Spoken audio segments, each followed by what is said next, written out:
My name is a lie. My identity is a weapon. And the man I loved died because I told him the truth. They say confession is good for the soul, but what they don't tell you is that some confessions can start wars. Some truths cost more than silence ever could. I'm sitting before a congressional committee today, my face obscured by shadows and security protocols, about to commit treason against a nation I once served faithfully. About to expose secrets that powerful people have killed to protect.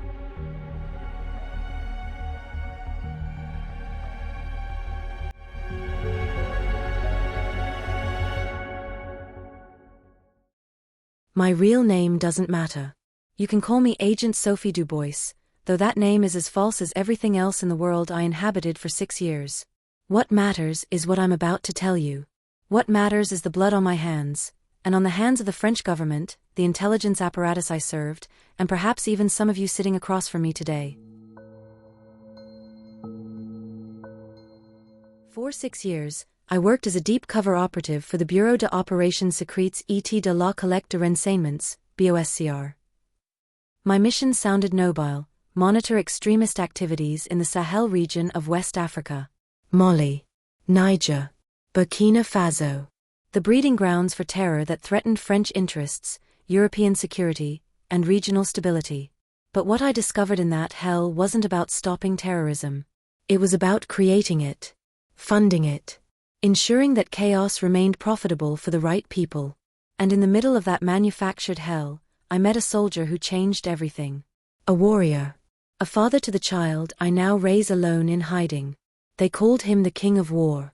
And this is how France's greed, how my silence, my complicity, killed him.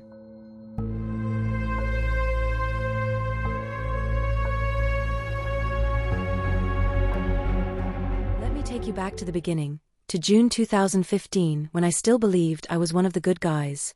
I was inserted into Niger under diplomatic cover, working alongside French military advisors stationed in Niamey. On paper, everything looked noble.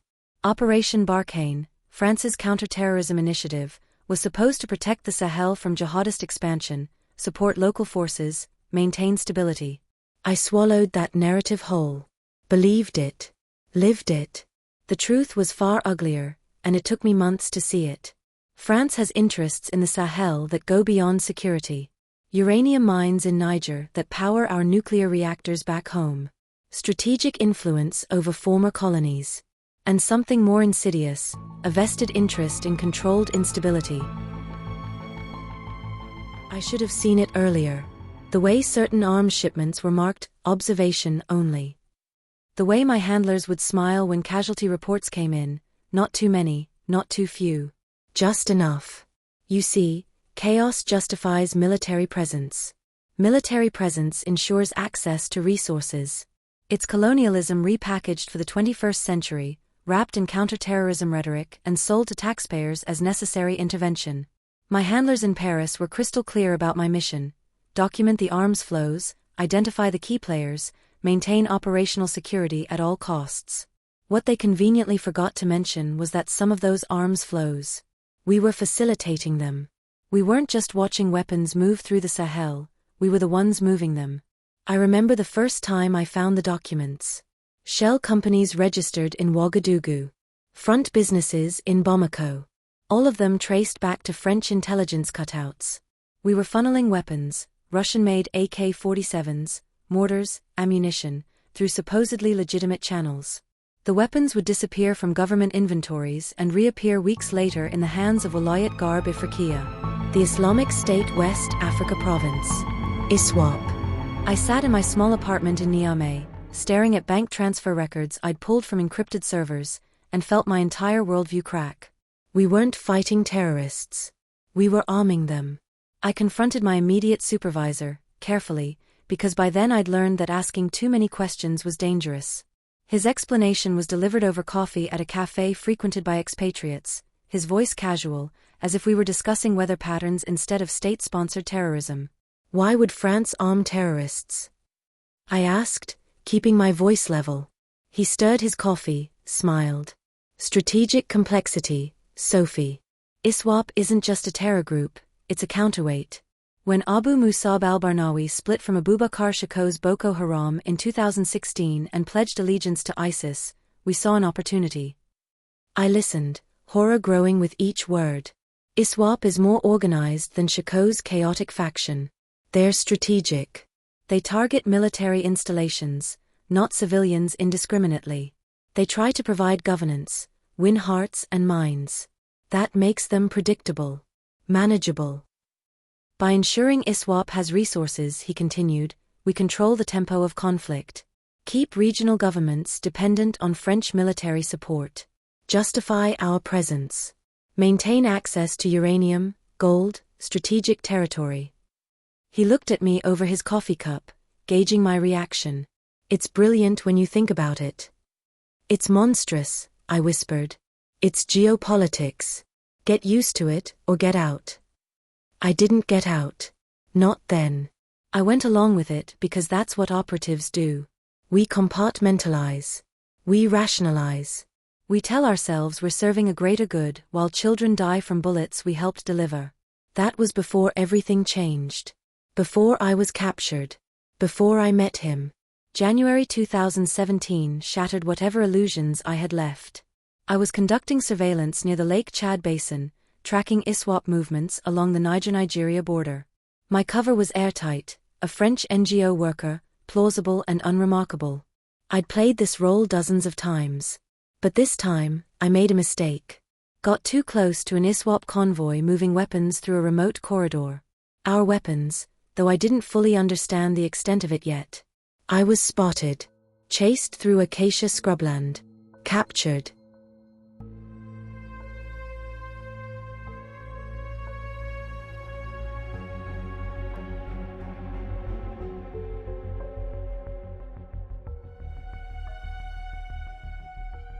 The moment they threw the hood over my head, I knew my cover was blown. 3 weeks. That's what my training said I had to hold out before presumed compromised. 3 weeks before my handlers would assume I'd broken. For 21 days, I was held in a compound somewhere in Borno State, Nigeria. The details remain classified, some things I can never speak about, even now. But I can tell you that Abu Musab al-Barnawi himself interrogated me. He was younger than I expected. Intelligent. Frighteningly calm. He knew I was intelligence. Somehow he knew. To this day, I don't know if we had a mole or if I'd simply made too many mistakes. But he didn't kill me. ISWAP's strategy was different from Shiko's butchery. They used hostages strategically. Leverage for negotiations. Propaganda tools. Bargaining chips. I was valuable alive. For now. By day 21, I'd accepted my fate. I was going to die in that compound. Maybe beheaded on camera. Maybe traded for imprisoned fighters. Either way, my mission was over. My life was over. Then I heard it. Explosions in the distance. The distinct thunder of artillery fire. Gunshots growing closer. The Nigerian army had found us.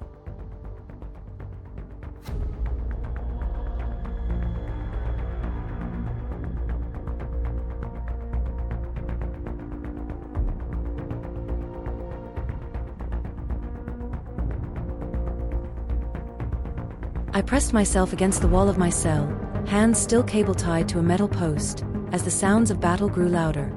Each explosion could mean rescue or death. Each gunshot could be my last sound. But this wasn't a standard military operation. This was surgical. Precise. I learned later that the intel had come from signal intercepts, that the tactical coordination was brilliant, that the commander leading the assault was legendary in the region. His name was Major Marcus Hassan. Though in Damboa, the soldiers and civilians called him something else. Sarkin Yoki, the Hausa words for king of war. I saw him through smoke and chaos, kicking down the door to my cell. His tactical vest was caked in red dust, weapon raised, eyes scanning for threats with predatory precision. For a moment, we just stared at each other, him assessing threat levels, me barely believing rescue was real. Then his expression shifted. Just for a heartbeat. From warrior to protector. French? He asked in accented English, already moving to cut my restraints. I nodded, unable to speak through dehydration and fear. Can you walk? Another nod, though I wasn't sure it was true. Then stay close. We're leaving. Now.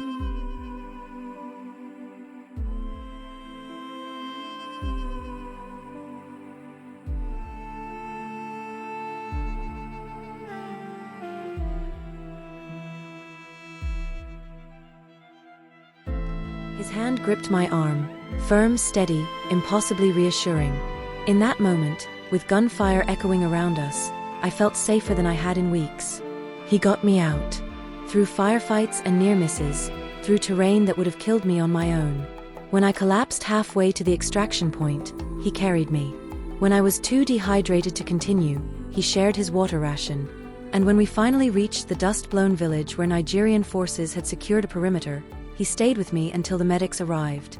"You're safe now," he said, his dark eyes holding mine with an intensity that made me believe it. And for the first time in weeks, I did believe. I believed someone. The French embassy wanted me evacuated immediately. Debriefed. Extracted from the field for psychological evaluation. Standard protocol for captured operatives. But I convinced my handlers I needed to stay, to rebuild my cover, to continue the mission. That was partially true. The professional part of me did need to re-establish my NGO credentials, to prove I wasn't compromised. But the real reason? I needed to understand who this soldier was. Who was the king of war?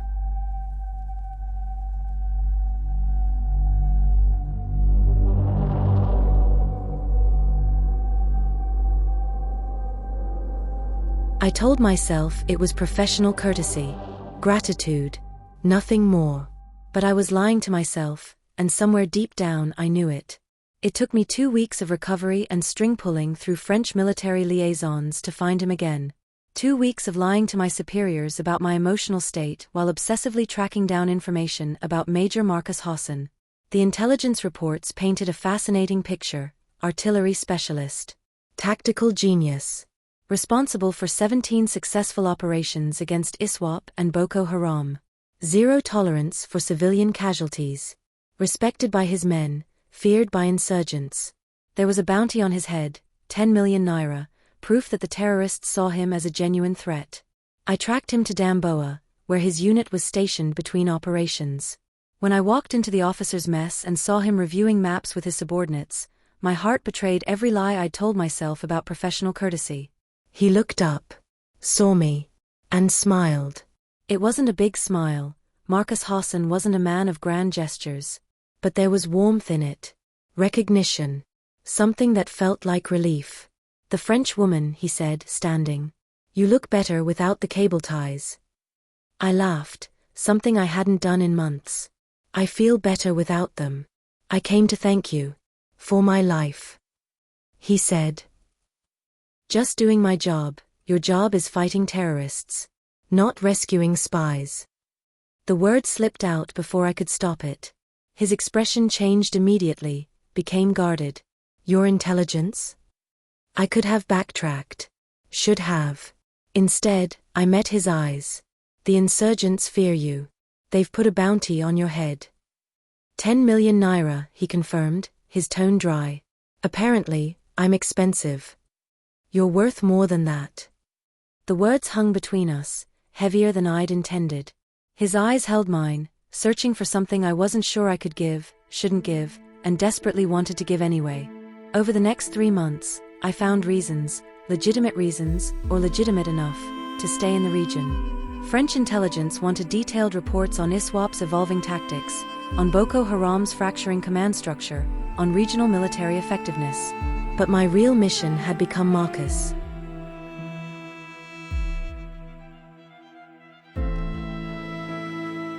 We met in stolen moments. A conversation in a marketplace in Maiduguri. Coffee at a safe house where French and Nigerian forces coordinated operations. Long drives through dangerous territory where he insisted on providing security for my aid work. We talked about everything except what was growing between us. He told me about growing up in Kaduna, about wanting to be an architect before duty called. About his wife, yes, he was married, and I knew it from the beginning, and his 3 children. About the moral weight of taking lives, even when those lives belonged to men who'd committed atrocities. I told him half-truths. About Paris, about my family, about believing in something bigger than myself, even when that belief cost everything. I couldn't tell him the whole truth. Not yet. Not about the arms deals, the shadow networks, the calculated chaos my government was orchestrating. We never touched. Never crossed that line that couldn't be uncrossed. But every conversation felt like intimacy. Every shared silence was charged with everything we couldn't say. He was married. I was a spy with a false identity operating in his country. We existed in a war zone where tomorrow was never guaranteed. We were impossible. And yet, the turning point that broke us open. It happened in April 2017. An operation went catastrophically wrong. Marcus's unit was ambushed near the Sambisa forest. 3 of his men were killed, soldiers he trained, men with families, fathers and sons. He was injured too, shrapnel in his shoulder, nothing critical by military standards, but enough to shake a man who blamed himself for every casualty. I found him that night at the small field hospital, sitting alone outside in the darkness, staring at nothing. I sat beside him, didn't speak, just existed there in the dark with him, listening to distant generators and the sounds of a war that never slept. Finally, his voice came broken and raw. I can't save them all. I try. I plan. I strategize. But I can't save them all. No one could, I told him. You're doing more than anyone should have to. Is it enough? Is any of this enough? I didn't have an answer. So instead, I did something I'd sworn I wouldn't do. I took his hand. Just held it. His fingers were calloused, scarred, powerful. They closed around mine like an anchor in a storm. We sat like that for an hour. Not speaking. Not moving. Just existing together in a moment of peace stolen from chaos. That was when I fell in love with him. Completely. Irrevocably. Stupidly.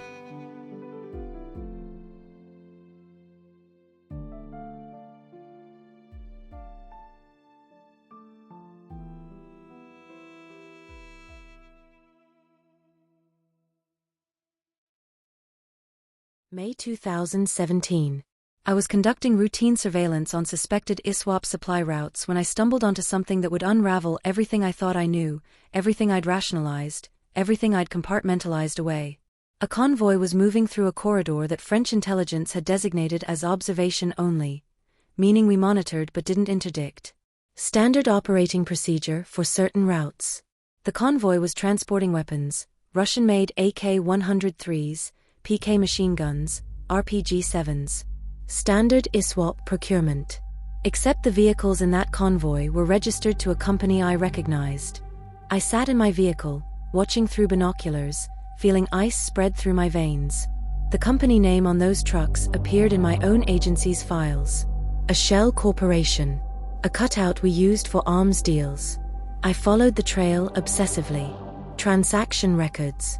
Bank transfers. Communications intercepts. And I found it, the proof. France wasn't just monitoring the arms trade in the Sahel. We were facilitating it. We were the dealers. Weapons purchased through French intermediaries, funneled through Chad and Niger, delivered directly to ISWAP leadership. All sanctioned. All coordinated. All designed to keep the conflict burning at precisely the right temperature. Hot enough to justify French military presence and defend our mining interests. Cool enough to prevent total destabilization that might threaten our operations.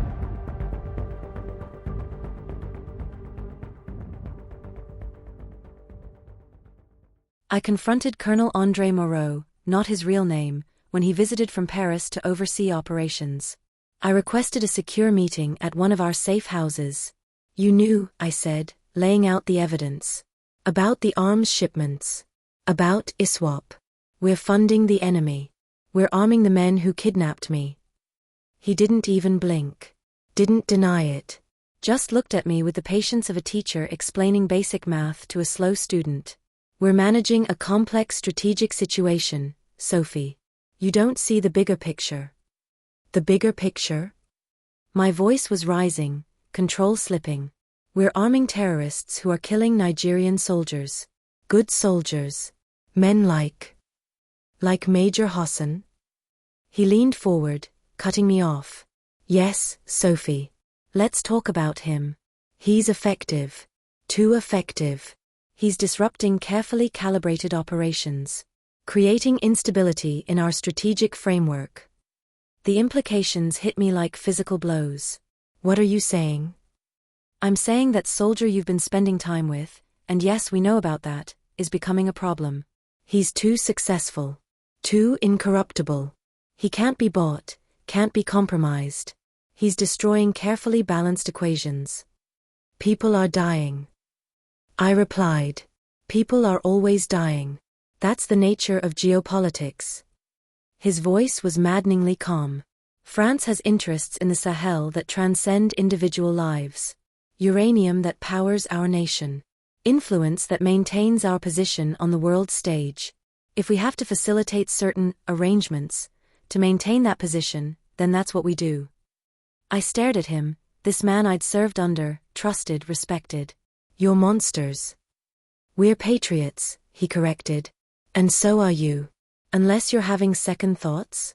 Unless personal feelings are compromising your judgment. The threat was implicit but clear. I'd crossed a line. Moreau would report my concerns to Paris. I'd be recalled, maybe silenced. I had hours, maybe days, before my entire world collapsed. But worse than that, far worse, was the realization settling into my bones. They were going to kill Marcus. Not directly, not obviously, but they would engineer something. An ambush. Bad intelligence. Something that looked like the enemy but was really them. I left that meeting knowing everything had changed. I went to Marcus. Found him in a tactical operations room, reviewing plans for a raid on an ISWAP stronghold near Lake Chad. I asked his men to give us privacy. They hesitated, smart soldiers who recognized emotional landmines when they saw them, but Marcus nodded, and they left. I stood there in that bare room, smelling gun oil and dust, knowing I was about to commit treason. Knowing I should walk away. Knowing I wouldn't. I need to tell you something, I said. Everything. The truth. And I did. All of it.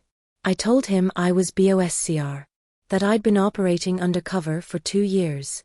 That France was arming ISWAP to maintain strategic chaos. That he was a target not just of terrorists, but of my own agency's calculations. He listened without interruption, his face unreadable, his body still. When I finished, the silence was deafening. Finally, why are you telling me this? He asked. Because it's wrong. Because you deserve to know. Because, the words caught in my throat. Because why, Sophie, he said. His voice was gentle, and that gentleness broke me. Because I love you. God help me, I love you. And they're going to try to kill you. Not directly, they're too smart for that. But they'll engineer a situation. An ambush. Bad intelligence. Something that looks like the enemy, but it's really them. They'll eliminate the problem you've become. Marcus stood. Paced the length of the room. Processed information that would have broken most men. When he finally looked at me, his eyes held a storm of emotions. Anger, betrayal, understanding, and something else. Something that matched what was burning in my chest. I'm married, he said quietly. I have children. 3 daughters who need their father. And I love you too. I've loved you since I pulled you out of that compound, and you looked at me like I was something more than just a soldier. Like I was human. He crossed the space between us. Cupped my face in his hands, those strong scarred hands that had saved so many lives. And kissed me.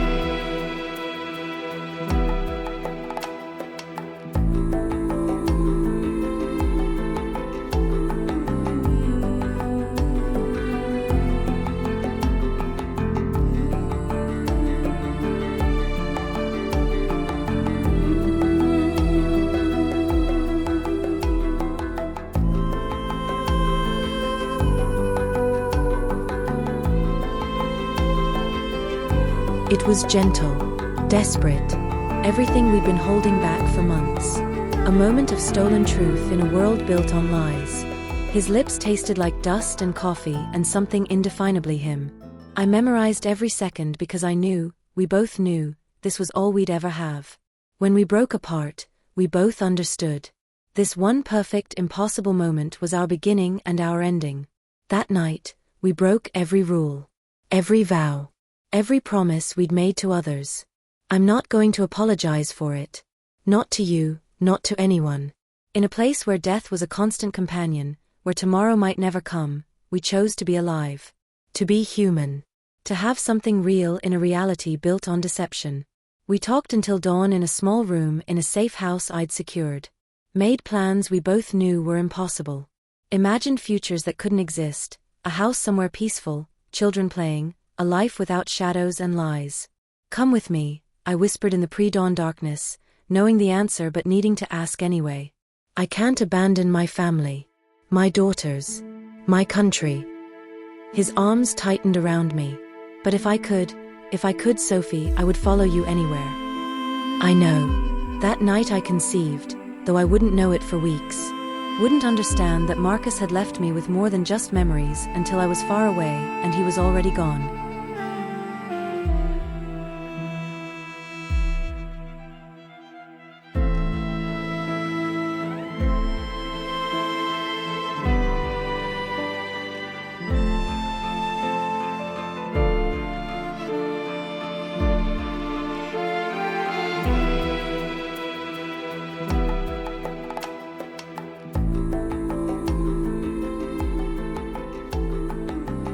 Two weeks later, Marcus received orders for a high-priority operation. Intelligence suggested a major ISWAP weapons cache near Damboa, high-value target, time-sensitive.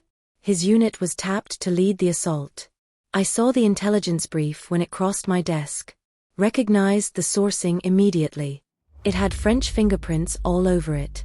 The operation parameters, the timing, the routing, all of it designed to look legitimate while exposing Marcus to maximum danger. I tried everything to stop it. Sent encrypted warnings through every back channel I could access. Attempted to contact him directly, risking exposure. Even tried to sabotage the operation by feeding contradictory intelligence. But he was already wheels up, already committed. Already being maneuvered into position like a chess piece marked for sacrifice. I knew. God, I knew what was going to happen, and I was powerless to stop it. January 5, 2018. The official report says Major Marcus Hassan died in a grenade accident. That during a firefight near Damboa, a grenade somehow slipped from his tactical vest and detonated. Friendly fire. Tragic. An accident of war. The report is a lie. I arrived at the scene 6 hours later, pulling every string I had, using my credentials to access the site before it was completely sanitized. What I saw there confirmed my worst fears, and I have picture evidence proving this. The blast pattern was wrong. The positioning was wrong.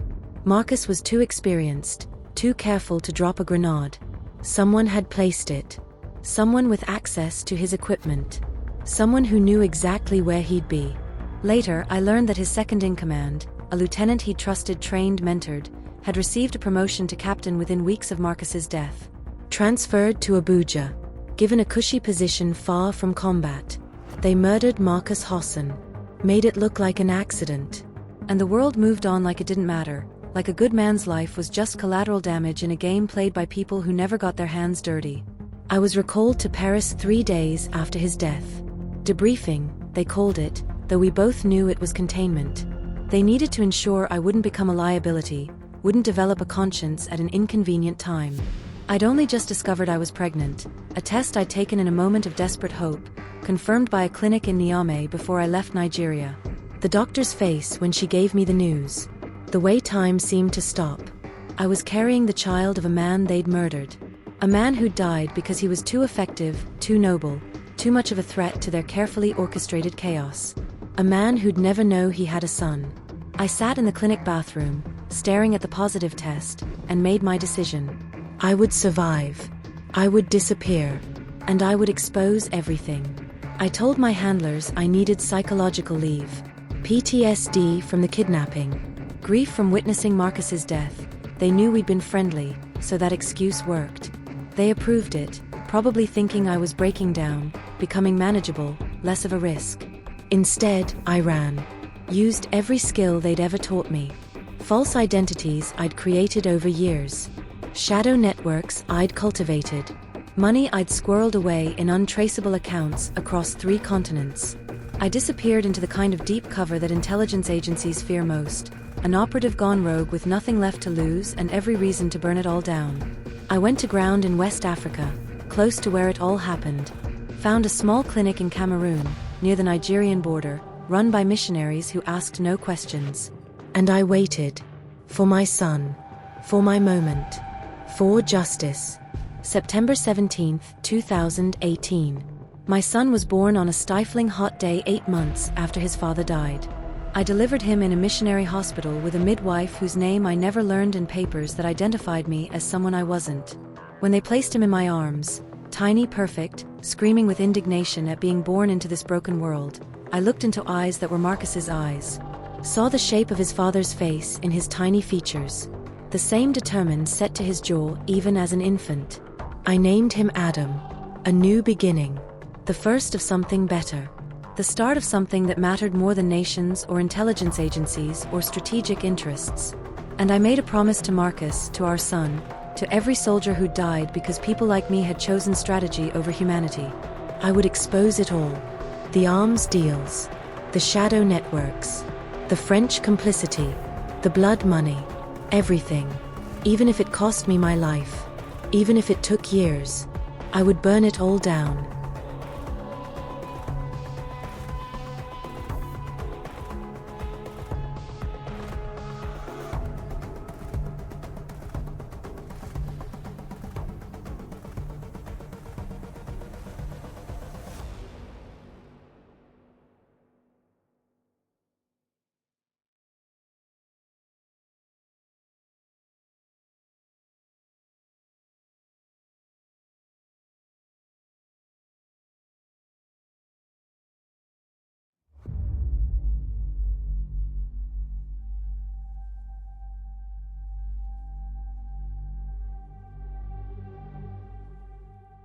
For 5 years, I've been gathering evidence while raising Adam in hiding, moving through shadows, using my training to stay one step ahead of French intelligence, ISWAP, and everyone else who wanted me dead.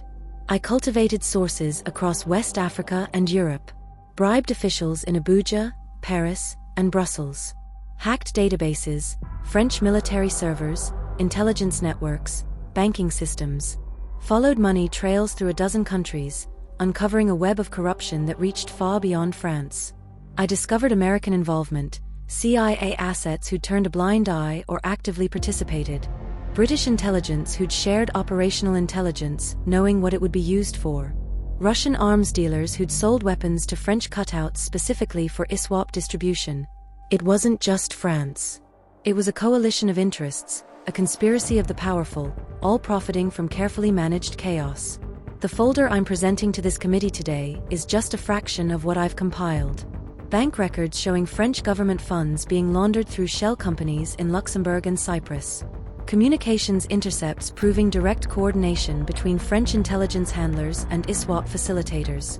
Satellite imagery of weapons convoys moving through French-controlled corridors with military escorts. Transaction logs. Names of officials. Dates. GPS coordinates. The entire architecture of how France, and others, fueled terrorism in the Sahel while claiming to fight it. But it's not just about the arms deals. I've documented incidents where French intelligence received advance warning of attacks and didn't share the information with Nigerian forces. Operations that could have saved lives but were deliberately delayed because successful counterterrorism was bad for business. Marcus could have survived that January day in 2018 if French intelligence had shared what they knew about ISWAP troop movements. Instead, they withheld intelligence, ensuring he'd walk into a trap. Your intelligence agencies knew too, I say, looking directly at the American committee members before me. The CIA had assets embedded in the region. They saw what was happening. Some actively participated. I slide another folder across the table.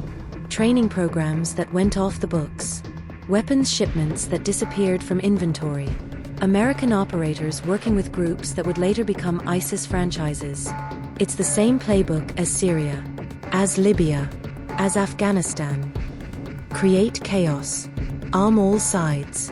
Maintain just enough instability to justify intervention and secure strategic interests. Marcus Hassan was a casualty of that playbook. So were thousands of others. And it's still happening. Right now. While we sit here. You want to know why I'm testifying before this committee instead of disappearing forever with my son? Why I'm risking everything to sit in this room? Because Marcus believed in something. He believed that good people could make a difference. That truth mattered. That sacrifice meant something beyond just dying in some dusty African conflict. I owe it to him. To our son, who asks me every night to tell him stories about the father he'll never meet. To every soldier still fighting in the Sahel, believing they're protecting people when really they're pawns in a resource game played by nations that should know better. This has to stop. The arms trafficking. The shadow networks. The calculated chaos. It has to end, and if my testimony, if my evidence, can force that ending, then every risk I've taken will have been worth it. I push all the folders across the table. Years of work, years of running, years of surviving. This is everything I have. Every document. Every recording. Every piece of evidence I've compiled over 5 years of living in the shadows with my son. I stand, gathering my remaining materials. Investigate France. Investigate your own agencies. Hold someone accountable for the blood that's been spilled. For the chaos that's been manufactured. For the good people who've died believing in lies. My voice hardens. Or bury it. Like you've buried so many other truths. Classify it. Seal it. Let the Sahel keep burning while powerful nations profit from the flames. But know this, I carry the weight of every life I could have saved if I'd acted sooner. Every soldier who died while I was still playing the game, still convincing myself I was serving some greater good. Marcus Hassan's death is on my hands as much as it's on theirs. I can't bring him back. But I can make his death mean something. That's why I'm here. Before I leave this room, you should know something. There are people who don't want this testimony to reach the public. French intelligence has a long reach and longer memory. So do the networks I've exposed. I've taken precautions, of course. Dead man's switches. Encrypted files set to release automatically to multiple media outlets if I don't check in regularly. WikiLeaks. International media. Every journalist and watchdog organization I could find. But precautions only go so far. I'm not naive. Walking out of this building today might be the last free choice I ever make. Adam is safe. Hidden far from here. Protected by people I trust more than governments or agencies. People who owe me debts that can never be repaid, who have their own reasons to hate the intelligence community.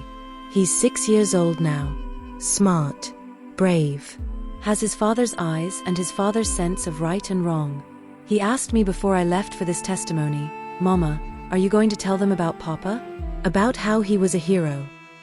"Yes," I told him, kneeling to look into those eyes that break my heart every day. "I'm going to tell them everything." "Good," he said with the certainty only children possess. "Because lies are for bad people. And we're not bad people." Out of the mouths of babes. Out of the death of his father, this life. A rebirth of purpose from the ashes of everything I lost. I've told Adam stories about his father. About the king of war who fought monsters and saved lives. Someday, when he's older, I'll tell him the whole truth. About how his father died. About the corruption that killed him. About the price of standing up to power. But for now, he's just a boy. Playing. Learning. Growing up far from the shadows that killed his father and continue to chase his mother. Major Marcus Hassan died on January 5, 2018. The world was told it was an accident. But it was murder. Premeditated. Calculated. Carried out by the very people who were supposed to be fighting terrorism. My voice is steady now, strong with the conviction of 5 years spent preparing for this moment. I loved him. I betrayed my country for him. I brought his son into a world that wanted both of us dead. And I'd do it all again. Because the real betrayal wasn't mine. It was theirs. France betrayed its own values. Your agencies betrayed the soldiers they sent to die. And Marcus's second-in-command betrayed him for a promotion and blood money. I gather my things, preparing to walk out of this room for what might be the last time. That's my testimony, senators. That's the truth you asked me to provide. Do with it what you will. I turn toward the door, then pause, looking back at the faces staring at me, some sympathetic, some skeptical, some already calculating how to bury what I've revealed. But know this, the king of war may be gone, but his legacy lives on. In his son. In the truth I've brought you. In every soldier who continues to fight believing honor and duty mean something. Make it mean something. Hold the guilty accountable. End the shadow games. Or don't. And watch as the Sahel continues to burn while powerful nations profit from the flames. Watch as more soldiers like Marcus Hassan die for lies. Watch as the cycle continues. The choice is yours. But the truth is out there now. And truth, as they say, has a way of surviving even when the people who tell it don't. I walked out.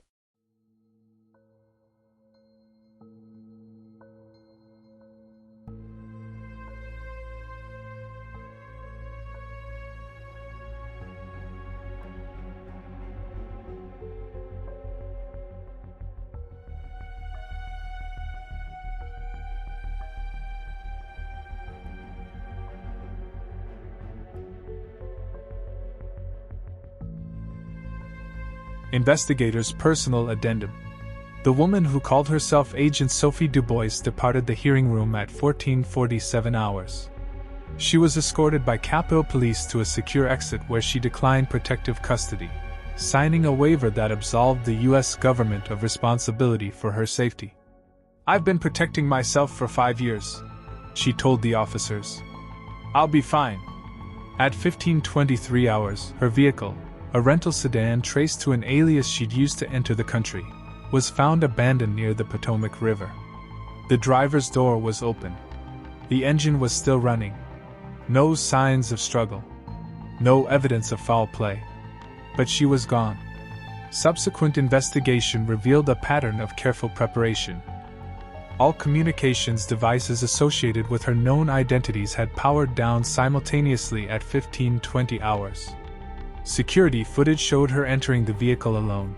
No footage captured her leaving, though 3 different camera angles covered the area.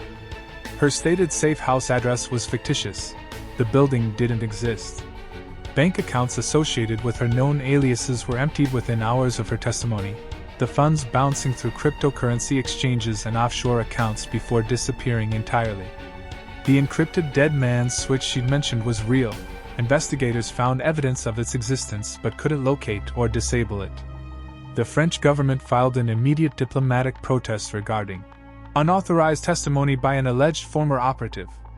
They denied all allegations, refused to confirm or deny the witness's identity or employment history, demanded the testimony be sealed under national security protocols. The Nigerian government requested the full testimony transcript and all supporting evidence. The request remained pending State Department review for months. The CIA declined to comment on operational matters, citing standard protocols. 6 months after her testimony, no trace of the woman or the child she'd referenced had been found. It was as if they never existed, ghosts in a machine designed to create and eliminate ghosts. French intelligence officially denied her existence. Nigerian military records of Major Marcus Hassan confirmed his death on January 5, 2018, listing it as an accident during operations, but provided no additional context when pressed by investigators. The evidence she provided was verified as authentic by multiple intelligence agencies. Some of the documents bore classification markings that shouldn't have been accessible to anyone below executive level. The banking records were genuine. The satellite imagery was real. Investigations were quietly opened, then just as quietly shelved. Some files were classified. Others disappeared entirely. The cycle continued. But the woman herself? Gone. Like smoke. Like a ghost. Like a spy who'd learned too well how to disappear. 6 months and 12 days after the testimony, a communication was intercepted by NSA monitoring stations in West Africa. The signal was encrypted with military-grade protocols, bounced through 7 countries, routed through servers and locations ranging from Iceland to Singapore. Source untraceable despite the full resources of American signals intelligence. Decrypted, it contained a single message. The king had a prince. The prince has a guardian. The guardian keeps her promises. The truth is coming. Below the message was attached a photograph, low resolution, deliberately degraded to prevent facial recognition software from getting clean matches. A woman and a young boy, their faces blurred but their postures clear. The woman's hand rested protectively on the boy's shoulder. The boy held something that might have been a toy soldier. Location metadata had been stripped, but intelligence analysts worked backward from shadow patterns, vegetation types, and architectural elements visible in the background.